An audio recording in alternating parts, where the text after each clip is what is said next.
May 2 വെള്ളിയാഴ്ച രാവിലെ നൂഡിൽസിൽ തന്നെയാണ് സ്റ്റാർട്ട് ചെയ്തിരിക്കുന്നത്.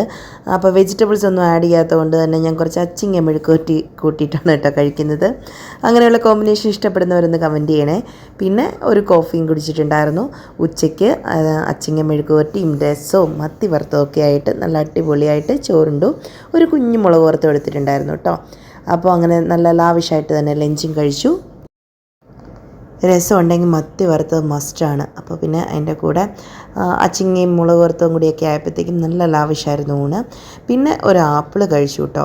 പിന്നെ നേരത്തെ മേടിച്ച് വെച്ചിരുന്ന ഫലാഫലിൻ്റെ ഒരു റോൾ ഉണ്ടായിരുന്നു, അതുകൂടി ഈവനിങ് ആയപ്പോൾ കഴിച്ചു. അത് കഴിഞ്ഞിട്ട് ഒരു ചായ കൂടി കുടിച്ചിട്ടുണ്ടായിരുന്നു. കട്ടനാണേ, മധുരം ഇല്ലാതെയാണ് കുടിച്ചത്. പിന്നെ വെളിയിലേക്ക് ഇറങ്ങി അവിടെ വെച്ചിട്ട് ഒരു മധുരമുള്ള ചെറിയ ചായയും ഒരു സമൂസയും കൂടി കഴിച്ചിട്ടുണ്ടായിരുന്നു. പിന്നെ രാത്രിയിൽ കപ്പയാണ് കഴിച്ചത് കേട്ടോ. നമ്മൾ പർച്ചേസിന് ഇറങ്ങിയതായിരുന്നു, അപ്പോൾ അതിൻ്റെ ഇടയിൽ കൂടി കഴിച്ചിട്ട് ഡിന്നറും അവസാനിപ്പിച്ചു. വെയിറ്റ് എന്തായാലും കുറഞ്ഞിട്ടുണ്ട്, 73.7 ആയിട്ടുണ്ട്.